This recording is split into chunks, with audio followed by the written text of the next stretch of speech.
Vamos a seguir con el libro de Éxodo y vamos a continuar el capítulo 28 del libro de Éxodo, capítulo 28 del libro de Éxodo. Busquen sus Biblias. Vamos a poner aquí. Ay, me salió la mitad otra vez. ¿Stop? Ok. Capítulo 28. Recuerden que estamos viendo desde el capítulo 20 hacia acá, estamos viendo todas las leyes, ordenanzas y mandamientos que Dios le dio al pueblo de Israel. En todas estas instrucciones tenían que ver, las primeras que vimos, las primeras leyes tenían que ver con leyes que iban a dirigir lo que era lo civil. De ahora en adelante estamos enfocándonos en leyes que tienen que ver con la adoración, que tienen que ver con la relación, no entre ellos, pero sino la relación con ellos y Dios. ¿Ok? Las primeras leyes que vimos tenían que ver en la relación entre ellos, cómo juzgar unos con otros. ¿Okay? Ahora, hoy vamos a ver el asunto de las vestiduras de los sacerdotes. Y vamos a traer esto. Recuerden que estamos viendo este cuidado y esta atención y estas cosas que Dios hacía con el pueblo de Israel y viendo cómo eso tiene que ver con la relación que Dios tiene con nosotros hoy día como su iglesia y como pueblo de Dios. ¿Ok? Sé que muchas personas piensan que deben usar una ropa específica, muy parecida a esta del Antiguo Testamento. A veces ustedes ven en congregaciones, puede ser, por ejemplo, iglesias como la Iglesia Católica, donde el cura tiene una ropa en específico, el sacerdote se pone una ropa en específico, diferente a la que usa todo el mundo. Y entendiendo que esas decisión de vestirse así, lo sacan de estos mandamientos que están aquí en el Antiguo Testamento, que fue como le mandaron al pueblo de Israel vestirse. ¿Ok? Luego vamos a ver qué el Señor nos manda a nosotros, cómo nos manda a la iglesia a vestirse, porque sí también a nosotros nos dice cómo hacerlo, como iglesia, que vamos a buscar el contexto de cómo manda a la iglesia. Así que vamos a empezar entonces el capítulo 28. Vamos a ver los versos del 1 al 4, donde habla que Dios escoge a los sacerdotes, no los escogen otra persona. Okay, Dios es quien decide quién va a ser los sacerdotes. Los sacerdotes que él escogió tenían que ser de entre los hijos de Aarón. De entre los hijos de Aarón. En este momento, los únicos sacerdotes que se están cogiendo es Aarón y sus hijos. Todavía no hemos llegado a esto que es el sacerdocio levita, ¿ok? Antes de escoger a los levitas para ser sacerdote, ya Dios había decidido escoger a Aarón como sumo sacerdote y a sus hijos para que fueran los sacerdotes, ¿ok? Y lo está mandando aquí antes de que ocurriera la razón por la que los levitas llegaron a ser ese sacerdocio, ese pueblo santo que vino a dedicarse de las cosas sacerdotales, que tienen que ver con el templo y la adoración, ¿ok? Las vestiduras eran sagradas para Aarón y sus hijos. La palabra sagrada tiene que ver con santidad y esa palabra sagrada lo que quiere decir es que algo exclusivo, es algo aparte. ¿Ok? Um, Muchas veces cuando nosotros escuchamos la palabra sagrada, no sé si se han dado cuenta, no es algo que se use mucho en la iglesia. Algo como consagración, cosas sagradas, no es un término ni siquiera que se acostumbre a usar. Y usted se puede pensar, ¿qué cosas nosotros tenemos que son sagradas? Bueno, según la Biblia, nosotros somos sagrados, ¿verdad? Nosotros somos consagrados para el Señor, somos santos, hemos sido apartados para el Señor.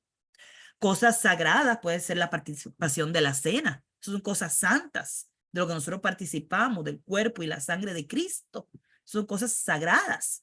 Um, a veces no tenemos el concepto correcto de lo que quiere decir la palabra sagrado.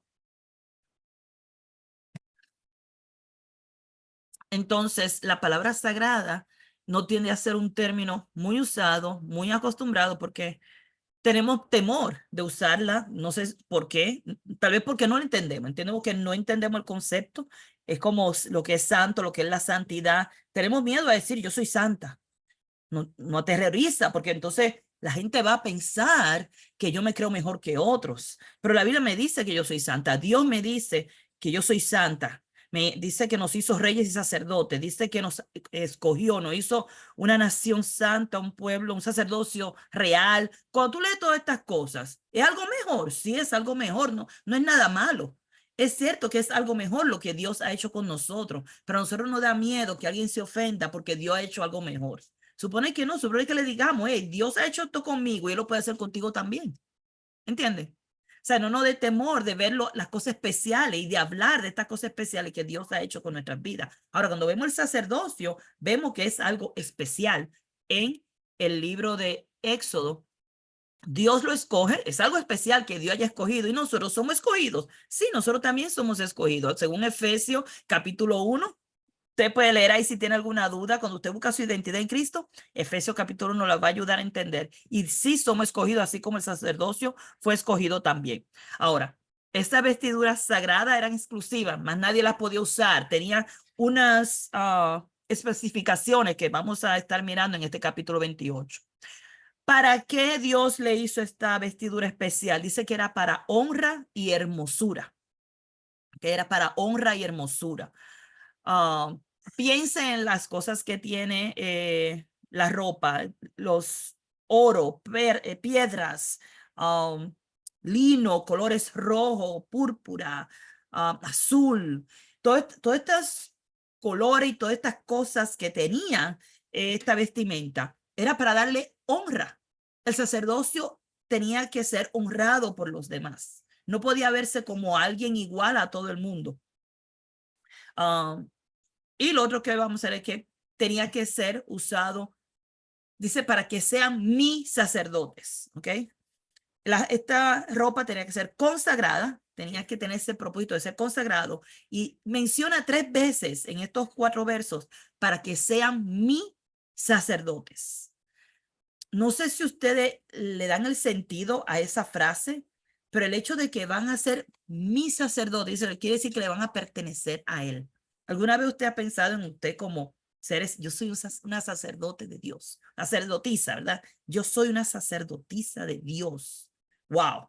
Me pongo a pensar en Melquisedec, ¿verdad? Que era un sacerdocio según la orden. Era algo sagrado, era algo de Dios, era algo santo. Y él era un sacerdote de Dios, dice la Biblia. Y nosotros, a veces se nos olvida que nosotros también somos sacerdotes de Dios. Y a veces no vivimos ni honramos ese papel que Jesús nos ha dado y Él nos ha hecho reyes y sacerdotes para Dios. En Apocalipsis 1:5 y Apocalipsis 1:6 dice claramente que Jesucristo, el testigo fiel, el primogénito de los muertos y el soberano de los reyes de la tierra, el que nos amó y nos lavó de nuestros pecados con su sangre y nos hizo reyes y sacerdotes para Dios su Padre. A él sea gloria e imperio por los siglos de los siglos. Amén. Si la palabra me está diciendo que Jesús nos hizo a nosotros sacerdotes para Dios, ¿por qué yo no le voy a creer? Porque yo no voy a vivir como es digno de un sacerdote de Dios. Porque yo no voy a ofrecer los sacrificios que me manda a ofrecer. Porque yo no me voy a vestir como sacerdote. Ahora, es interesante que en el Antiguo Testamento la ropa que ellos llevaban, esa ropa era un simbolismo físico, ¿verdad? Los símbolos siempre es algo físico que representa algo espiritual. Y vamos a estar mirando entonces qué representan estos símbolos para nosotros. ¿Qué representa esto para el pueblo de Dios? El verso 5 de, perdón, volví al mismo verso. Apocalipsis ya lo leí. Ok, el verso 4. En el verso 4 de Éxodo 28. Verso 4. No hablan de las partes que tenía esta ropa. Dice que tenía el pectoral. El pectoral es esto aquí, ¿ok? Tenía el efod. El éfod es este manto azul. ¿Lo ven? Este manto azul que tiene aquí abajo, eso es lo que se llama el éfod. Tenía el manto tenía, perdón, este es el éfod, está aquí. El pectoral es este cuadrito que está aquí. Y aquí este es el éfod. Y este es el manto, ¿ok? El manto y tenía una túnica, que es esta túnica que tiene aquí abajo, la blanca, esa túnica bordada. Tenía la mitra, que es este sombrerito que tiene aquí arriba. Y tenía el cinturón, ¿ok? Tenía estas dos piedras de ónice aquí arriba, que era para agarrar el pectoral y el éfod. Entonces, el éfod es la cortita, el pectoral es este cuadradito que está aquí. Estas son las partes que vamos a estar mirando de la ropa. Ahora, vamos a mirar aquí una pequeña explicación mirando el versículo de cada parte, ¿ok? Donde dice que tenía esas dos piedras de ónice, ¿ok? La mitra, que era el sombrero, y la lámina de oro. Eso está en Éxodo 28, 4. Pero después en el verso 36 al 38 da una explicación de qué era ese mitra, qué significaba esa lámina de oro. Aunque en el verso 4 solamente la menciona, los versos 36 y 38 da una explicación. Y eso lo vamos a estar viendo ya mismo. Pero ustedes pueden ir anotando. Muchas veces ayudar con colores. Usted puede poner los versos con colores. Si usted pone, por ejemplo, el 28, sea el 14, y luego los versos 39, 2 al 7, habla de qué representaban esa piedra. ¿Ok? El pectoral, que es este cuadrito aquí, y se llama pectoral del juicio. También lo mencionan como Urim y Tumim. Y tenía los nombres de las 12 tribus. Tenía 12 piedras diferentes. Y los nombres estaban según el orden de la edad. ¿Ok? El éfod, que es la faldita cortita, el manto azul, tenía las campanitas. Estas campanitas tenían también su propósito. ¿Ok? Y vamos a ir a través de la escritura. Aquí le tengo este visual. Si quiere, puede sacarle una foto. O si está en la computadora, le puede dar un screenshot, un print screen. Y de esa forma puede guardarlo. ¿Ok? Tenía el cinturón y tenía la túnica blanca debajo. ¿Ok? Me pareció interesante cuando encontré esto, porque me da la escritura donde puedes ir y leer lo que dice de eso específicamente. Ahora, el verso 5 nos habla de unos materiales y unos colores que tenía esta ropa. Nos habla de oro, azul, púrpura, carmesí, lino torcido. Yo me rompí la cabeza pensando mucho en esto. Pues yo decía, ¿qué es esto? Oro, azul, púrpura, carmesí. Ok, oro y lino torcido y lino. Oro y lino son materiales. Son materiales, pero el azul, púrpura y carmesí no son materiales, son colores. Entonces, por eso aquí le especifico materiales y colores. Cada uno de estos materiales o de estos colores tenían un simbolismo, significan algo, es un emblema. Y cuando usted piensa en el oro, en Apocalipsis 3:18, dice que el Señor le dice a la iglesia que compre oro fino. Y le dice que compre oro de él. Y habla en 1 Corintios 3:12 de el oro como si fuera un fundamento. Dice, y si sobre este fundamento alguno edificare oro, plata, piedra preciosas, madera, heno, hojarasca, hablando de la obra, según el verso 13, estos son la obra de cada uno será manifiesta, porque el día la declarará, pues por el fuego será revelada, y la obra de cada uno, cual sea, el fuego lo aprobará. Interesante cómo hablando de estas materiales, oro, plata, piedras preciosas, madera, heno, hojarasca, está hablando realmente de las obras de una persona. Aquí no está hablando de piedras preciosas. ¿Cómo se pone las piedras preciosas como si fuera las obras, y como el oro, en este caso especialmente el oro, dice cómo va a ser probado con el fuego? O sea que nuestras obras van a ser probadas con el fuego. Estos colores de azul, púrpura y carmesí lo mencionan como si fueran colores reales, ¿ok? En Juan 19:2 dice que a Jesús le pusieron un manto de púrpura cuando lo estaban burlándose de él como si él fuera el rey de los judíos. Y en Jueces 8:26 dice que los reyes de Madián vestían de púrpura. Así que vemos que es una ropa que usaban los reyes, realmente un color que usaban los reyes. En Daniel 5:7, a Daniel le ofrecieron que si él adivinaba, cualquiera que adivinara el sueño del rey, lo iban a vestir de púrpura para darle honor a esa persona que adivinara.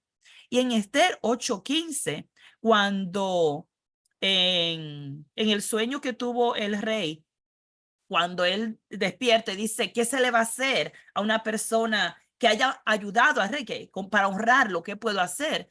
Y dice que a Mardoqueo, para darle esa honra, dice que salió delante del rey vestido real de azul y blanco y púrpura. Y la ciudad de Susa entonces se alegró y se regocijó. Así que vemos que a través de la Biblia, y solo estos son algunos ejemplos solamente, para que vean cómo estos colores estaban asociados con la realeza.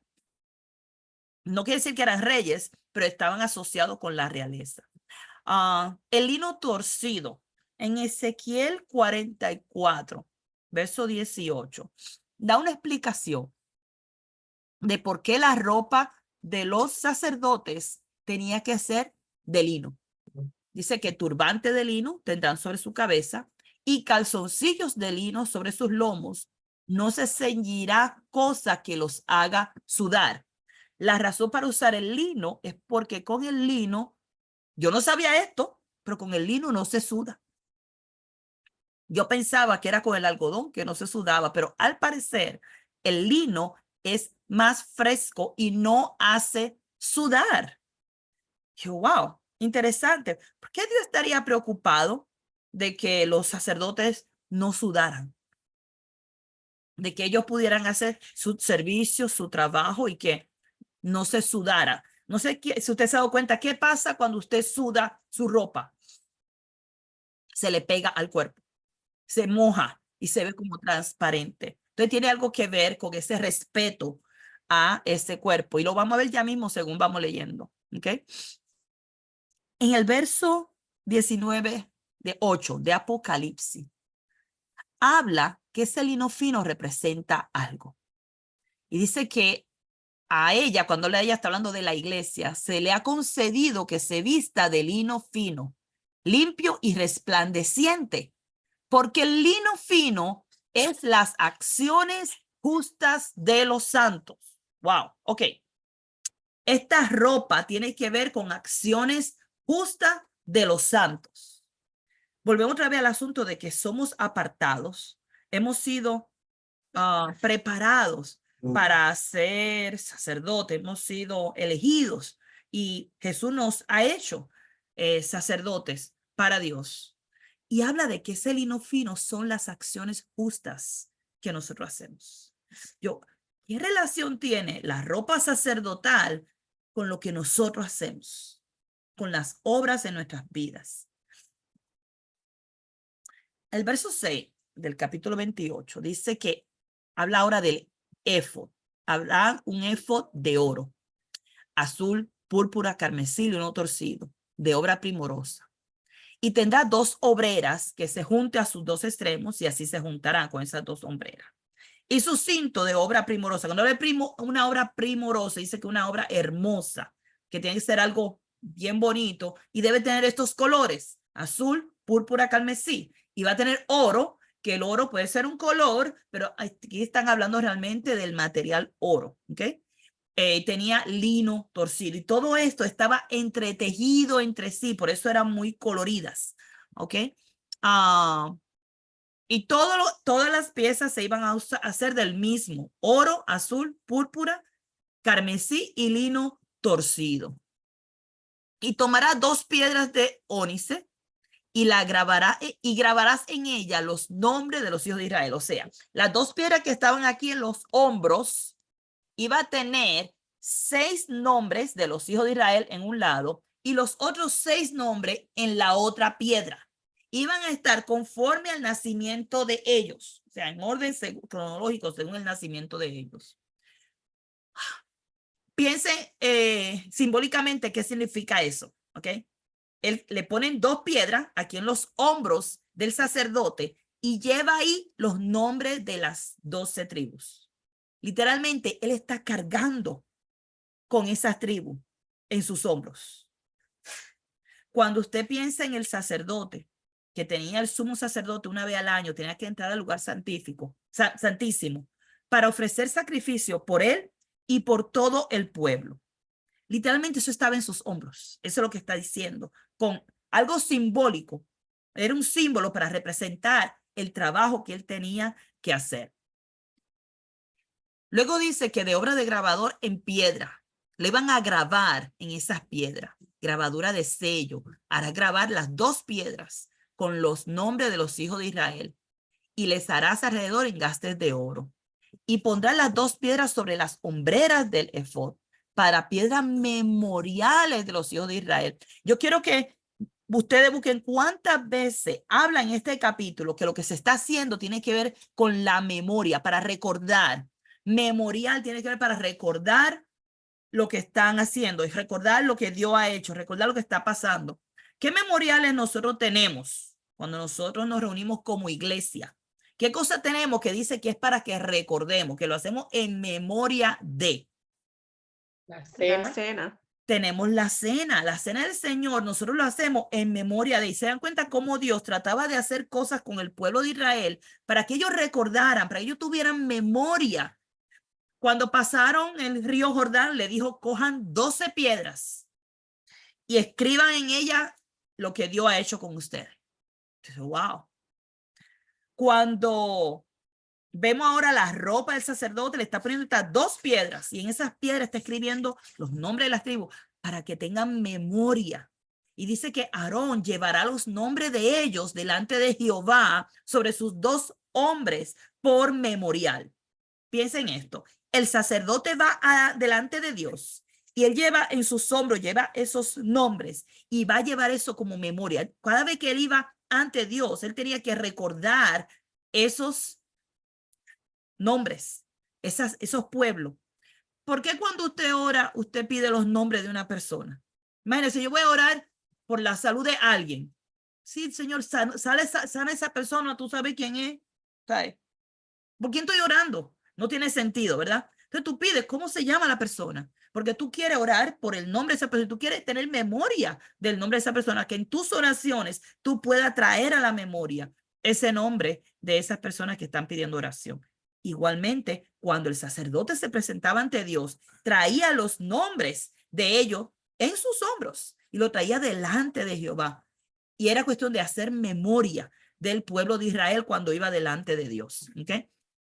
Ahora, mire el asunto de grabar los nombres y memorial.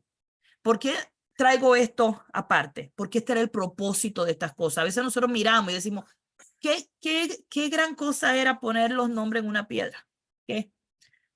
Mire, si usted escribe la palabra de Dios, usted la escribe en una pared, en un cuadro, donde sea, y usted todos los días lo lee, ¿usted sabe lo que va a pasar? Usted se aprende el versículo de memoria. ¿Sabía eso? Te lo aprendes de memoria.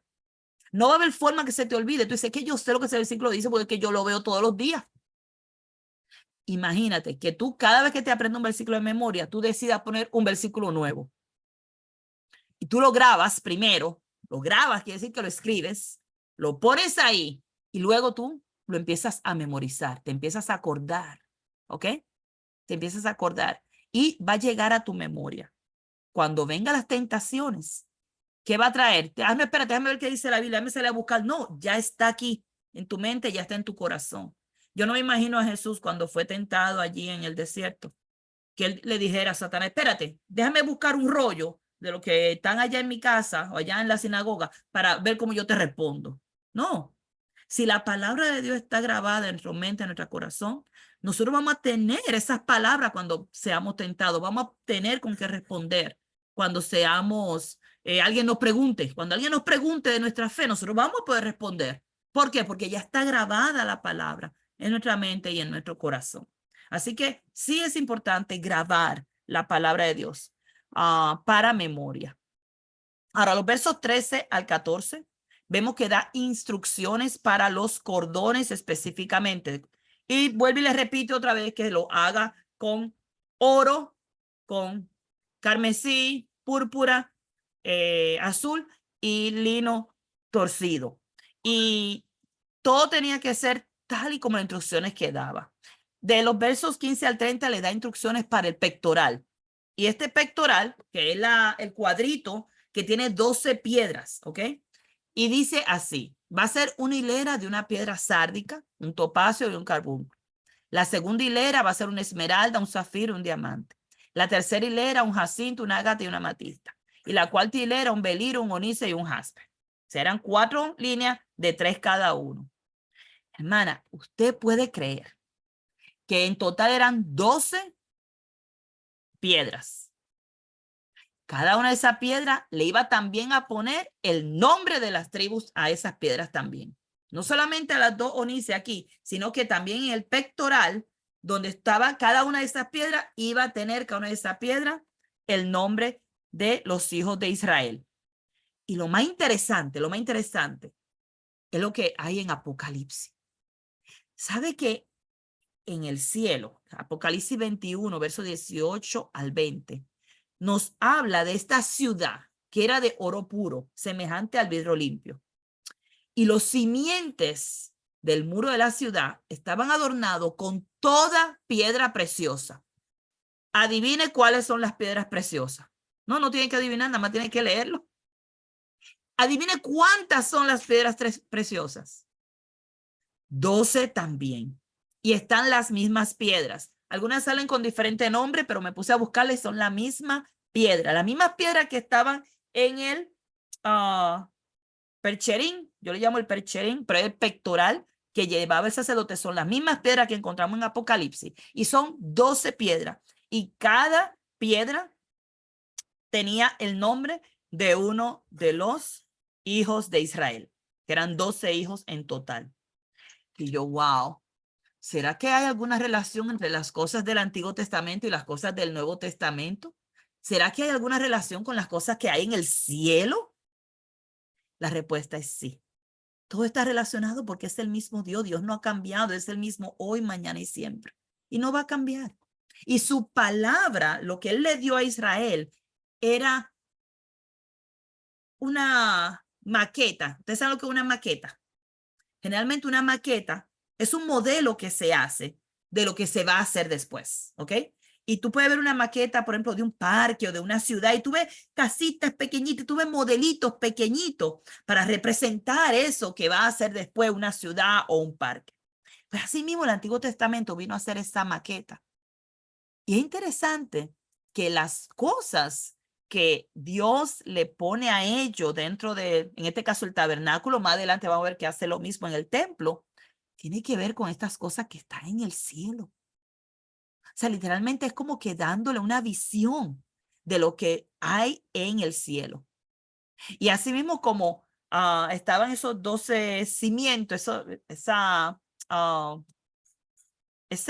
muro de la ciudad tenía esos 12 cimientos con esas 12 piedras preciosas. Y puede leerlo, lea Apocalipsis 21, lea Éxodo 28 y usted va a ver que habla de todas estas piedras preciosas como algo muy especial. Y nosotros a veces como que no asociamos una cosa con la otra, no conectamos, no vemos que es la misma palabra de Dios y que lo mismo que le presentó a ellos nos lo está presentando a nosotros. Porque al pueblo de Israel le está dando estas cosas para que ellos vean. Ahora, algo bien interesante con ese pectoral, dice que ese pectoral tenía un propósito y el propósito era de juicio. Se llamaba así, el pectoral del juicio. Llevaba los nombres de los hijos de Israel, cada piedrita llevaba un nombre. Y era un pectoral de juicio, iba a estar sobre el corazón del sacerdote.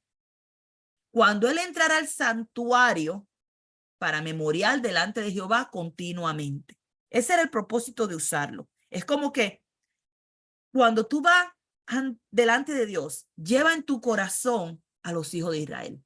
Lleva al pueblo de Dios en tu corazón. Y me puse a pensar, Señor, esto, aunque era algo físico, esto es algo muy espiritual.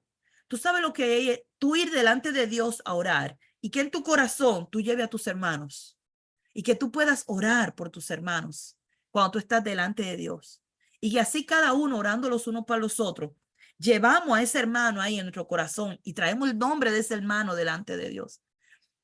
El otro día cuando el predicador de la iglesia en inglés que yo voy aquí en Concord, a ese hermano le dio un patatú y resulta que tenía un tumor en el cerebro. Y a él lo operaron de emergencia. Obviamente tuvieron que operarlo para sacar ese tumor. Cuando él sale de la operación, que ya 2 o 3 días después ya él estaba consciente y sale de la operación, él escribió algo que a mí me impactó grandemente porque yo nunca lo había pensado así, pero es muy real lo que él estaba diciendo. Y él dice, yo me imagino el nombre mío resonando, haciendo eco en el cielo cada vez que mis hermanos estaban orando por mí al Padre. Yo, wow, nunca había pensado en algo así. Nosotros como iglesia nos ponemos a orar por un hermano y él dice, y es verdad, lo que él está diciendo hace sentido.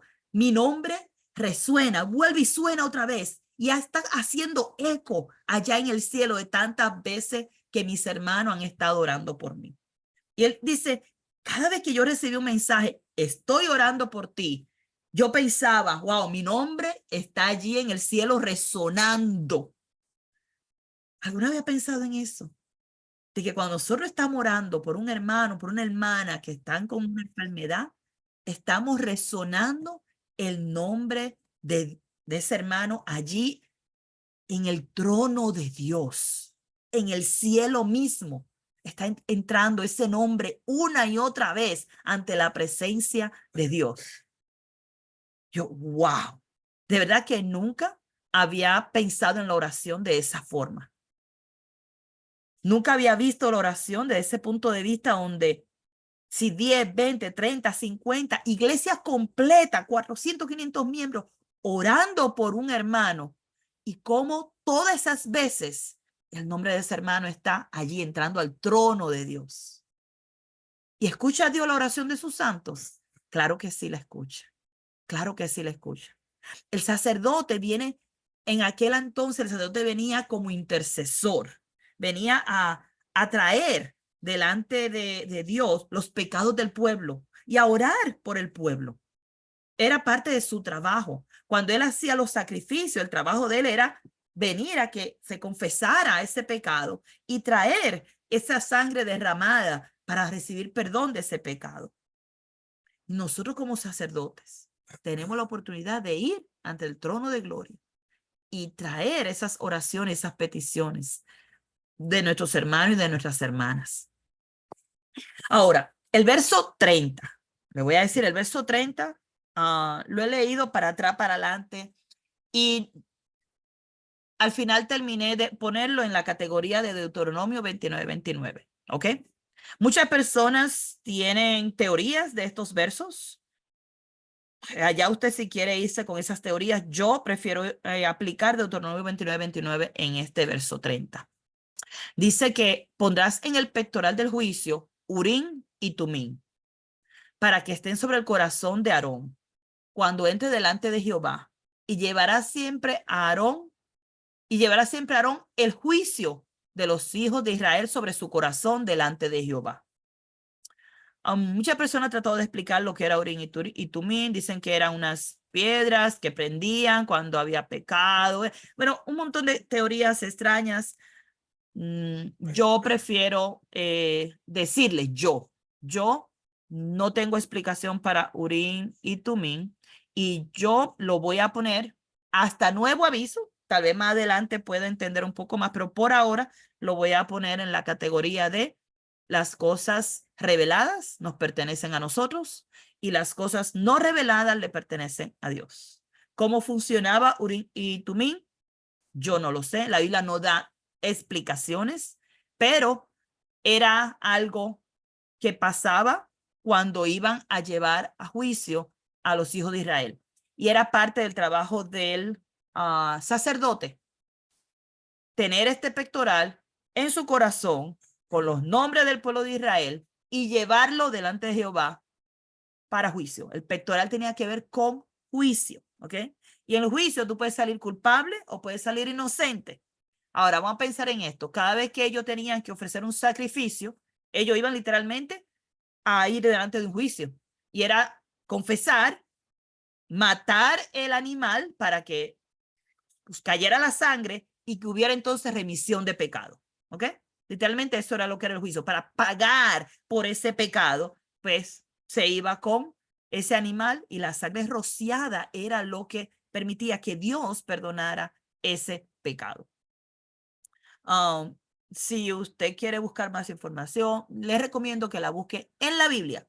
Si la Biblia no le da más información, no tiene que ponerse a leer cada cosa que dice el internet, porque muchas personas tienen sus propios entendimientos y sus propias explicaciones de la Biblia, y eso no es saludable cuando uno está leyendo la palabra de Dios. Es bueno ver qué dice la Biblia acerca de ese tema y enfocarse solamente en eso. ¿Okay? Dice que tenía que hacer un manto de éfod, ¿ok? Estaba el pectoral, estaba ese manto, el éfod tenía que ser todo azul, tenía que ser todo azul. Y en el medio de él, por arriba, iba a haber una abertura, o sea, que era una sola pieza, todo en azul, con una abertura por arriba, la cual tendrá un borde alrededor de una obra tejida, como el cuello de un coselete, para que no se rompa. O sea, una sola pieza con una abertura en la parte de arriba para que no se rompiera. Y estará sobre Aarón cuando ministre, y se oirá su sonido cuando él entre en el santuario delante de Jehová y cuando salva para que no muera. Y estoy hablando de estas campanitas que iban a estar en el borde. Estas campanitas estaban en el borde de la bata blanca. Todo el borde de ese manto blanco tenía esas campanillas. Y del verso 33 al 35 nos explica que esas campanillas debían estar puestas sobre él cuando él fuera a ministrar. A veces uno escucha a la persona dice, no, porque cuando ellos entraban al lugar santísimo, esa campanita, si dejaba de sonar, pues fue que se cayó y se murió. Entonces lo sacaban. Ahora, cuando tú lees la Biblia, dice algo diferente. ¿Okay? Vamos a leer lo que dice el verso 35. Él va a tener su éfod cuando entre a administrar en el santuario. Dice que se oirá su sonido cuando él entre en el santuario. Dice que se iba a oír el sonido de la campana cuando él entre al santuario delante de Jehová. Y también cuando salga para que no muera. Esto tenía que ver algo con Dios y el sacerdote. Cuando él entre y cuando él salga, esas campanitas dice que se iba a oír el ruido de que hace las campanas, ese sonido se iba a escuchar. Dice para que no muera. ¿Qué tenía que hacer el sacerdote para que no muriera? ¿Tener las campanas y ya? ¿O había algo que él tenía que hacer? Según la Biblia explica, él tenía que santificarse antes de entrar. Tenía que purificarse, tenía que lavarse con agua, tenía que hacer unos rituales, tenía que estar puro desde antes, o sea, no podía tener relaciones con su esposa. Era un proceso antes de él entrar al santuario a ministrar. Pero parte de todo eso era la ropa que debía tener puesta y entre eso estaban esas campanitas que tenía que tener, según habla el verso 33 al 35, para que no muriera. Y hay personas que dicen que por la campanita como que no moría. Eso no es lo que dice. Dice que con la campanita se iba a escuchar el sonido, ¿ok? Cuando entrara y cuando saliera. Y él tenía que hacer todo esto y tener toda esta ropa y estar consagrado para que no muriera. ¿Hace sentido ahora? No es solamente las campanitas lo que iba a evitar que él muriera. Él tiene que tener todo el vestuario puesto. El éfod, la mitra, todo. Tiene que tener todo puesto para que no muriera. Él no podía entrar ahí con otra ropa. Tenía que estar exclusivamente con la ropa del sacerdocio. ¿Okay? Ahora, dice que además hará una lámina de oro fino y grabará en ella como grabadura de sello. Y va a decir así, santidad a Jehová. Y la pondrá con un cordón de azul y estará sobre la mitra. La mitra es el sombrero, por si acaso. Mitra es el sombrero y esto es una lámina de oro. Esta lámina iba aquí al frente amarrada con un cinto azul y la iba a amarrar por la parte delantera. La mitra iba a estar y lo iba a amarrar por la parte de atrás. En la parte delantera de la mitra estaba esa placa, una placa de oro, una lámina de oro fino. Y decía en esa lámina, santidad a Jehová. Y dice, y estará sobre la frente de Aarón. Esa lámina iba a estar sobre la frente de Aarón. Y llevará a Aarón las faltas cometidas en todas las cosas santas que los hijos de Israel hubieran consagrado en todas sus santas ofrendas. Y sobre su frente estará continuamente para que obtenga gracia delante de Jehová. Escuchen bien, así como la campanita tenía que tenerla y toda la ropa tenía que tenerla, como decía allí, para que no muriera, también él tenía que tener esta lámina de oro que decía santidad a Jehová, para que cuando él entrara allí, él obtuviera gracia delante de Dios. Oigan bien, tenía que tenerla ahí en su frente, daba instrucciones específicas, y esto tenía que ver con las faltas cometidas solamente en las cosas santas. Oigan bien, todas las faltas que el pueblo de Israel cometiera cuando venía a traer sus ofrendas, cosas que tenían que ver con el tabernáculo, todas las faltas que ellos cometieran ahí iban a ser traídas y él tenía que tener esa placa para hallar gracia delante de Jehová, es decir, para que Dios no lo matara. Tenía que traerla para venir a ofrecerlo y que cuando Dios viera esa placa que dice santidad a Jehová, entonces él encontraba gracia delante de Jehová. Y dice que los hijos de Aarón iban a tener túnicas, también iban a tener cintos, iban a tener unas tiaras. Unas tiaras son como unas coronas, pero un poco más pequeñas. Y dice que era para honra y hermosura. Estas tiaras eran parte para los hijos de Aarón, pero Aarón tenía la mitra. A ver si ven la diferencia. El sumo sacerdote tenía ese sombrero con la placa, pero los sacerdotes no tenían esa mitra. Era solamente Aarón que tenía la mitra con la placa que decía santidad a Jehová. Ahora los hijos de Aarón tenían la túnica, tenían los cintos y tenían tiaras, tenían esas pequeñas coronitas para honra y hermosura. Es decir, el pueblo sabe que estos son los sacerdotes, el pueblo sabe que están vestidos diferentes, son reconocidos en el pueblo, eso es lo que es la honra. Y la hermosura es que todo era brilloso, era bonito, todo era de obra primorosa, como dice allí. Esta ropa del sacerdote, Aarón tenía que vestirla y sus hijos tenían que vestirlo. Y ellos iban a ser ungidos. La palabra ungir tiene que ver que van a derramarle aceite sobre su cabeza para separarlo para el trabajo que van a hacer. Lo van a consagrar, es decir, que lo van a hacer sagrado, como algo sagrado, y lo van a santificar, quiere decir, lo van a poner como algo apartado. Y dice, para que sean mis sacerdotes. Hermana, los sacerdotes son de Dios. En el Antiguo Testamento, durante el tiempo de el rey Acab, por ejemplo, había una legión de sacerdotes de Baal que fueron impuestos por Jezabel.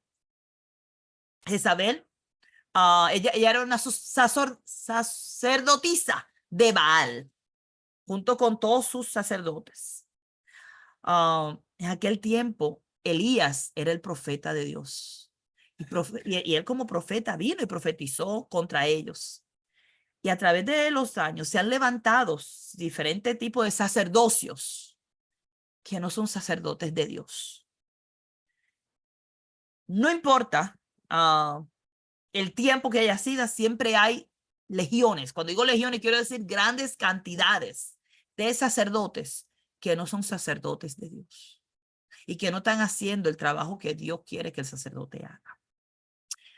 En el Antiguo Testamento, el sacerdote tenía una responsabilidad específica porque Dios así lo había mandado. Ellos no se podían inventar lo que tenían que hacer. Hubieron muchos sacerdotes que decidieron hacer lo que les dio la gana.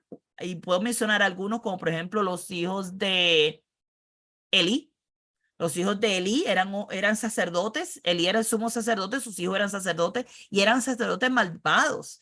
Y dice que hasta hacían cosas horrendas allí en las puertas del tabernáculo y cogían las mejores porciones para ellos comérselas en las comidas que le tocaba a los sacerdotes. Sin contar otras muchas cosas que hacían, solamente para dar algunas. Tenemos también, por ejemplo, los hijos de Aarón. Los hijos de Aarón, Abiú, Eliú, something like that, también vinieron a ofrecer un sacrificio que Dios no le mandó no, perdón, un incienso. Vinieron a prender un incienso que Dios no le mandó a encender y murieron en el acto, murieron en el momento. O sea, que vemos que hay cosas sagradas que ellos tenían que hacer y que no lo estaban haciendo, algunos de ellos, y pagaron las consecuencias de esto. Así que ellos eran ungidos, eran consagrados, eran santificados para ser sacerdotes de Dios. Y yo creo que cuando usted lea eso, usted piense, ¿soy yo ungida? ¿Soy yo consagrada? ¿Soy yo santificada para ser sacerdote de Dios? Cuando usted piense en Apocalipsis 1:5, que le habla de que Jesús nos ha hecho a nosotros sacerdotes para Dios. ¿Soy yo santificada? ¿Estoy yo viviendo en santidad? ¿Estoy practicando la santidad en mi vida o vivo según el resto del mundo? ¿Me he consagrado? Yo, no estoy hablando de algo externo, estoy hablando de algo yo, interno, física, completa. Amar al Señor tu Dios con toda tu alma, todo tu cuerpo, todo tu corazón. Estoy yo haciendo esto, estoy yo consagrándome para el Señor. He sido ungida. La unción, nosotros tenemos la unción del Espíritu Santo, dice la Biblia, ¿verdad? Hemos sido ungidas con el Espíritu Santo. Viene a morar en nosotros el Espíritu Santo y viene a ser parte de esa unción espiritual que nos da el Señor. Tanto Aarón como sus hijos tenían que tener estas ropas especiales. Tenían que tener hasta calzoncillos especiales. Dice que los calzoncillos eran de lino para que cubriera su desnudez y serán desde el lomo, que eso es literalmente la cintura, hasta los muslos. O sea que no eran chiquititos, eran de esos manga larga. Y habla de que no se notara su desnudez, para cubrir su desnudez. A través de la Biblia, en un momento estuvimos hablando de cómo hoy día la gente obviamente se viste como les da la gana y no se da cuenta que se supone que nosotros no estemos enseñando nuestra desnudez, se supone que no estemos, que la gente no tenga que estar viendo nuestro cuerpo. Y nosotros somos sacerdotes. Piensen ahora, el sacerdote tenía la bata esa blanca que le llegaba hasta abajo, tenía la túnica azul que le llegaba hasta abajo, tenía debajo el calzoncillo que le llegaba hasta los muslos. ¿Alguna vez usted ha visto en la iglesia algún sacerdote o alguna sacerdotisa de Dios vestido de una forma inapropiada? Sí, yo lo he visto. Me imagino que usted también. Oremos. Oremos porque Dios está mirando la iglesia. Dios no es que está ciego. Dios está mirando a sus sacerdotes. Y los sacerdotes que no estén haciendo las cosas como Dios quiere van a ser eliminados. Igual que mencioné los hijos de Elí, los hijos de Samuel, los hijos de Aarón. Los hijos de Samuel también fueron eliminados. Ay, mi madre. Tenemos que orar porque que no vaya a ser que nosotros nos deslicemos, que estemos tan confiados con la forma en que vivimos y que nos podamos deslizar de la gracia. Tenemos que orar que Dios nos ayude. Esta vestimenta tenía que estar sobre Aarón y sobre sus hijos cuando entraran al tabernáculo de reunión o cuando se acercaran al altar para servir en el santuario. Hablamos del altar, que era el lugar donde se sacrificaban los animales. Hablamos del lugar santísimo, que era donde ellos iban una vez al año. Pero habla también del tabernáculo en general. Ellos tenían que tener estas vestiduras cuando iban al tabernáculo. En cualquier momento que se acercaran o cuando vinieran a servir. Para que no lleven pecado y mueran. Se dan cuenta que no es solamente tener las campanitas. Toda esta ropa completa, por eso dice, y estarán sobre Aarón y sobre sus hijos cuando entren en el tabernáculo para que no lleven el pecado y mueran. Parte de tener esta ropa tenía que ver con consagración, con santificación, tenía que ver con ser apartado, tenía que ver con pureza, Tenía que ver con arrepentimiento. Ellos no podían entrar siendo practicantes del pecado. Tenían que estar en esa pureza para que cuando entraran no estuvieran llevando pecado y murieran. Y dice que es estatuto perpetuo para él y para su descendencia después de él. Fíjense que en este momento todavía no se ha mencionado a los levitas por ningún lado, ¿ok? Todavía los levitas no se han escogido para ser un sacerdocio santo. Sin embargo, Aarón es un levita, pero todavía no se ha escogido el sacerdocio levítico. Aquí estamos hablando de Aarón como sumo sacerdote, sus hijos como sacerdote, y Dios ya lo está mandando como una ordenanza. Iba a ser para Aarón y toda su descendencia. ¿Ok? Era un estatuto perpetuo, es un mandamiento que Dios estaba dando para Aarón y su descendencia. Ya más adelante vamos a estar hablando del sacerdocio levítico en sí, que viene a causa de una obra que hicieron los levitas y Dios los escogió para ser su sacerdote. Pero todavía no hemos llegado aquí. En este momento Dios está dando instrucciones, está diciendo cómo yo quiero que el sacerdocio sea, cómo yo quiero que Aarón y sus hijos se dediquen a esta obra, a este trabajo de ser sacerdote. Él y toda su descendencia. Ahora, en el Nuevo Testamento, Dios no manda a la iglesia a vestirse con ropa de oro, ni de púrpura, ni de carmesí, ni de azul, ni de lino torcido. Pero ya vimos que el oro representa las obras, ¿verdad? Vimos que el lino torcido también habla de que son las obras de los santos. En Colosenses 3:10 nos manda a nosotros a vestirnos del nuevo hombre, el cual está conforme a la imagen del que lo creó.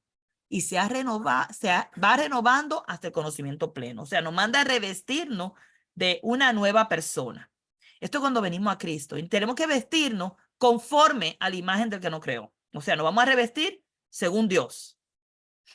Dice que nos manda a vestir como escogidos de Dios. Según Colosenses 3, versos 12 al 14. Dice, santos, amados, de entrañable misericordia, de benignidad, de humildad. Estas son las ropas que tenemos que ponernos, hermana. Si usted no lo sabía, márquelo. Marque estas escrituras, póngale una línea a cada una de estas cosas que dice que tenemos que vestirnos de estas cosas, de la ropa que nosotros como sacerdotes tenemos que llevar.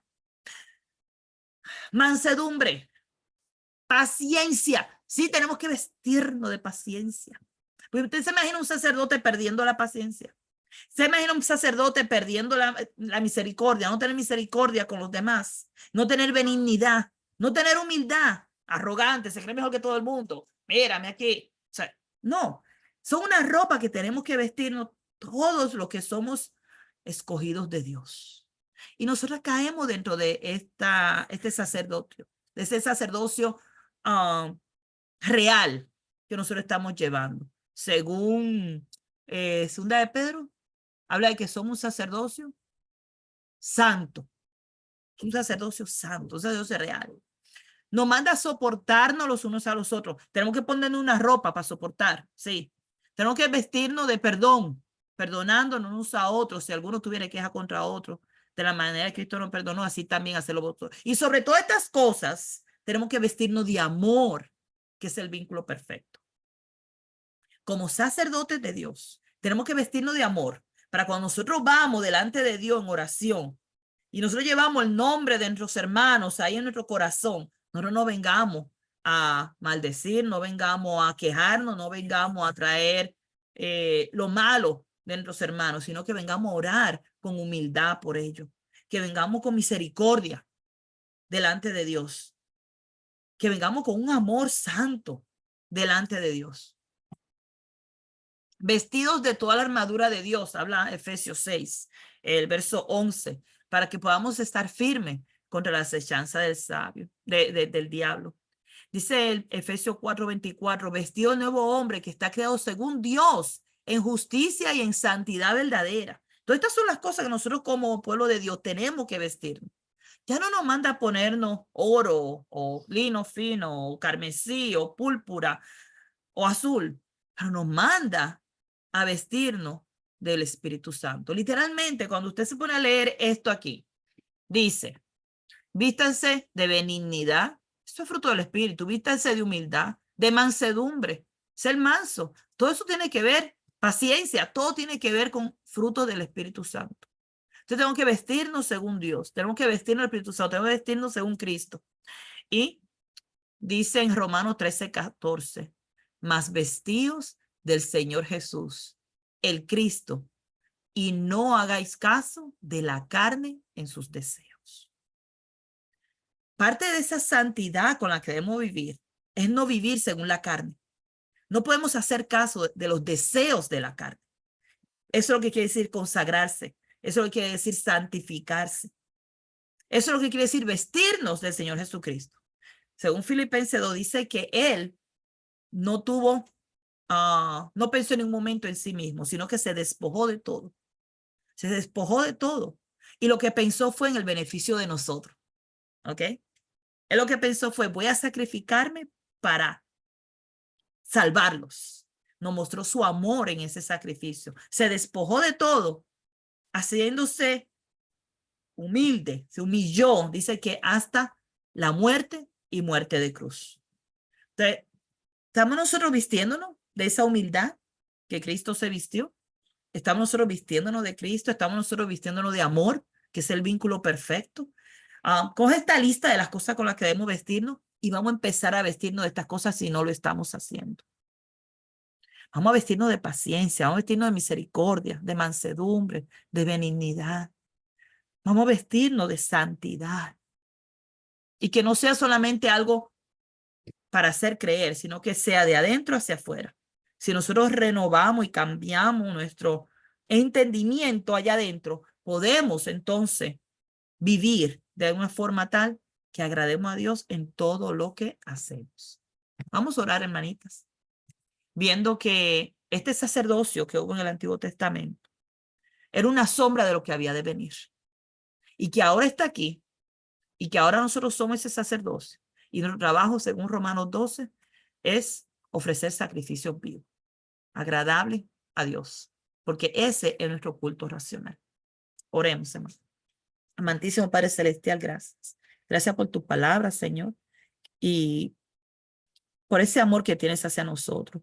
No dejo de ver, Padre, tu amor hacia el pueblo de Israel y también hacia tu iglesia, donde tú presentas al pueblo de Israel con cosas que ellos no podían entender, pero ellos fueron obedientes al hacer esas cosas que tú pediste. Pero hoy día nosotros podemos ver estas cosas y podemos ver, Señor, que tú solamente estabas dándole una porción del cielo.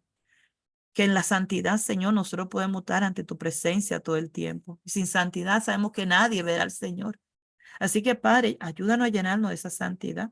Ayúdanos a vivir en ese sacerdocio que tú has puesto a tu pueblo, donde vamos a estar consagrados, donde vamos a estar entregados a este trabajo que tú nos has pedido hacer. Que la gente pueda ver esa honra que tú nos has dado, Padre.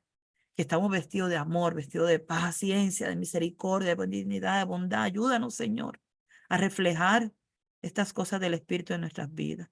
Sabemos que tenemos una lucha constante contra la carne, pero permite, Padre, que nosotros no nos rindamos ante los deseos de la carne, sino que nosotros podamos vivir una santidad y vivir según tu Hijo Jesucristo, que es nuestro ejemplo a seguir. Te amamos, te alabamos, te adoramos y te damos gracias, Señor. Y oramos a ti en el nombre de Jesucristo, tu Hijo amado, que vive y reina por los siglos de los siglos. Amén. Amén y amén.